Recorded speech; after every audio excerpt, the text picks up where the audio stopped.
Okay, so here we go with our film from the Lenoir City game. We're going to start with play 22. Noted this that you short wings, you hustled on this run about as well as you can.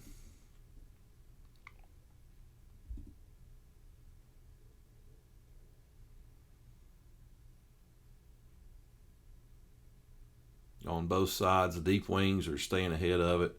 Good job.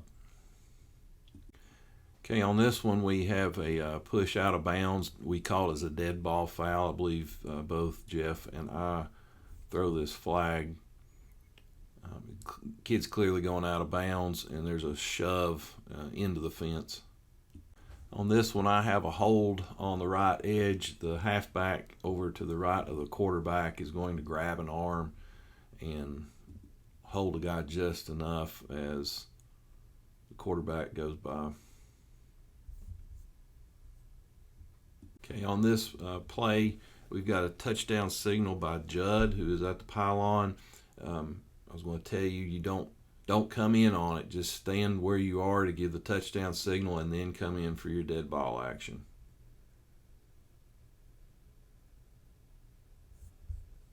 The long touchdown run, I wanted to brag on Zach for his hustle to cover the goal line. He's waiting for them, as well as all the other wings, hustling very well to try to cover this play.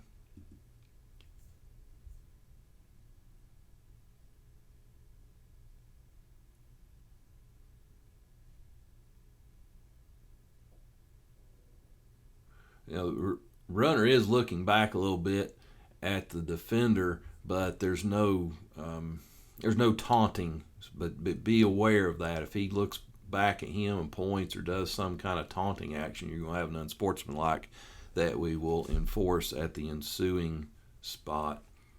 On play 38, the deep wings do a great job of hustling down, and you'll see Garrett right behind. Once the camera moves.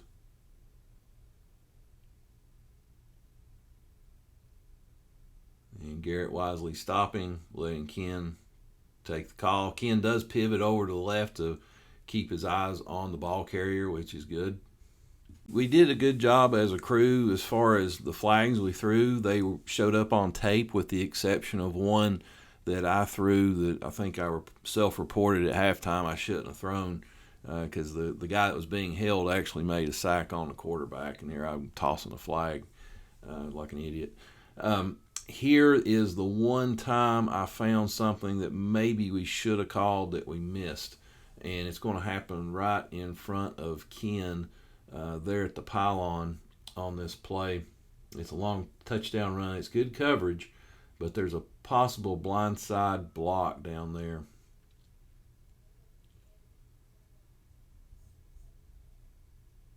Here it comes. Bang, right there. So I'm going to slow it down. Okay, Ken's in position. You've got a receiver, the black guy, in the end zone. So he's in the end zone right in front of Ken. And right in front of Ken, he's going to pop him. Of course, the angle of the camera is tough. It's a little low. It's hard to see from here, but it looks like he sticks his right shoulder into the kid, who obviously is not prepared to fend him off, and he gets splatted to the ground, and ball carrier goes through. So, my question on this, the ball carrier here is at the 15-yard line. So who's got the ball? It's the short wings. They've got the ball. They've got the spot.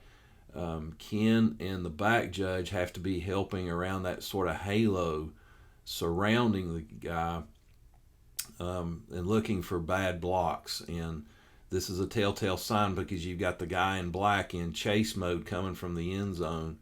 That's right there in the line of sight. We should be catching that.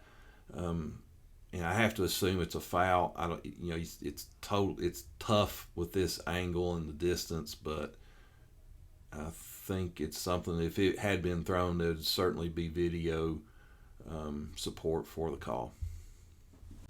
Thought I'd share this one. It's a long incomplete pass. You'll see Garrett properly stopping for the incomplete signal, and then Ken is well ahead of it. So there it's out of bounds. Garrett stops, gives the incomplete. Ken comes over to clean up and look for the ball. I want to compliment Jeff on this one. This is play 69. It really pains either of the Dykes boys to throw a targeting foul. Garrett fervently believes targeting should be legal and promoted. But here Jeff catches one, and it's a great call. Play's coming his way. Bang! That second contact gets the kid. One guy's wrapping up, and then chunk. That's absolute helmet to helmet, and that's how Jeff reported it to me. You notice the tackler isn't trying to tackle. His arms, he's gator arming it. He's not even attempting to wrap. He's using the helmet straight on. Quite frankly, looking at it now in slow motion, which we don't get the benefit of, in college he'd be ejected for that, and really in high school he should too. But we just get one look, and I don't want to throw a kid out if we're not absolutely certain of it. But that really is,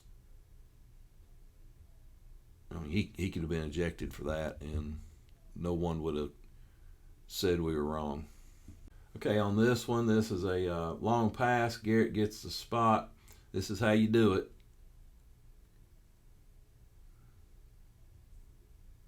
Pass goes. Garrett takes off. Ken's ahead of it. Goal line's covered.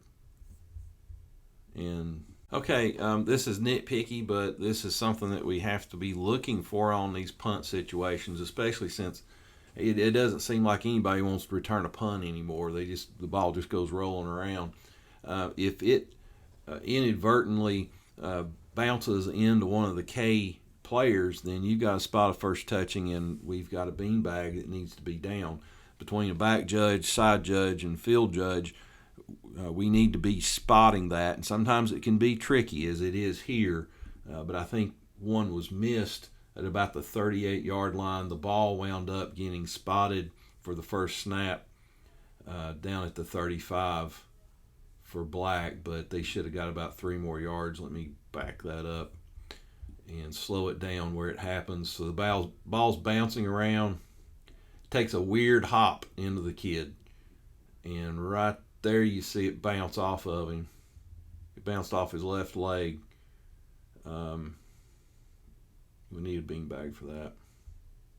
But as you'll see here, we then spotted it at the 35 next possession. Thought I'd share this one. It's just a routine long pass that goes incomplete. Just wanting to show our coverage. Short wings hug the line and then release, and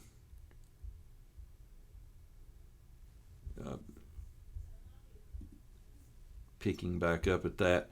Of course, I can't see what Judd's doing, but we've got Zach with an incomplete.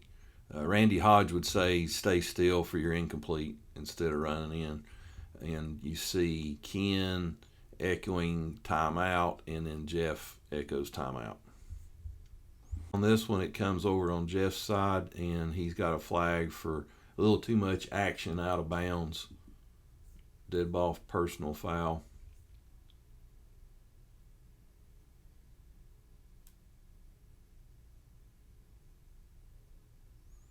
So it's not the worst that ever happened, but the kid's giving himself up going out of bounds, and kid wraps him up around the helmet, which can be a problem. You could have a possible face mask, even though it's not the face mask itself. But he's grabbing a hold of his head and slinging him, and your hands ain't supposed to be on somebody's head. Period. Of course, there's a risk of, if you grasp any opening, the back of the helmet, something like that, you could have a face mask. But there is a bit of concern that he's wrangling his head and slinging him over into the fence, and Jeff wisely gets that. Another long pass, wanting you to show you the coverage we got. Judd getting down there, Ken getting down there. This is one of those plays, though, where the deep wing can go ahead and take the spot because it was a long pass, and the short wing obviously is holding the line until the ball is released. So it's totally appropriate to be able to get the spot. The video cuts off, I can't tell. It looks like Judd may be getting the spot. And of course, if you do that, put your hand up just like the short wing does to start the play clock. This is one that I noted to talk about helmet contact and wrapping. Throw over to the side, and you've got a guy get creamed by number 7. Number 7 he reads this. Okay, so right here he's a defenseless player, right? But here he's turned to face him. He's not really defenseless anymore. He gets hit high, which there's going to be a risk of illegal helmet contact, but the defender is raising his arms trying to wrap. So that's a point in his favor. And it looks like he's got his helmet to the left of the receiver's helmet, or the right of the receiver's helmet, looking from the receiver's perspective. So it's a good wrap tackle, and he's trying to keep his head off of the receiver's head. So it's a good no call, but a lot of things to watch for on these kind of plays, because you can easily have a personal foul come out of it. But this kid does it the way it's supposed to be done. Got the first of a couple of fumbles where Mike is all over it. And remember, like we've talked about, when we have a fumble, we don't need 4 people going in there to figure it out. 2/3 of the time, Mike's going to be the guy doing it.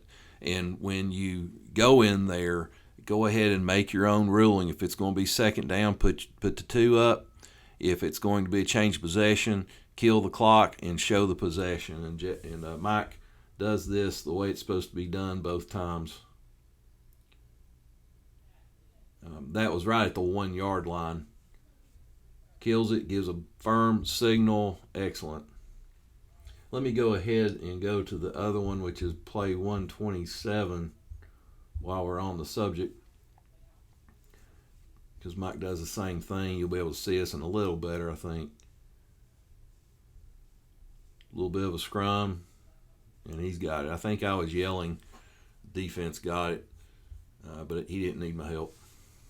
Okay, I've got a note on this one that there's a suspect horse collar foul, but he grabs and kind of wraps to bring down. I believe Zach flags him for it. So it's pass over the middle. Here's your tackle. He grabs, and then he sort of wraps and pulls down. I think it's enough to justify the flag, because obviously the right hand gets in there. Right here, he's starting to pull him down, and he tries to turn it into a wrap. But remember, a horse collar foul requires that you grab where you shouldn't be trying to grab, and you pull down. And there is some pull down.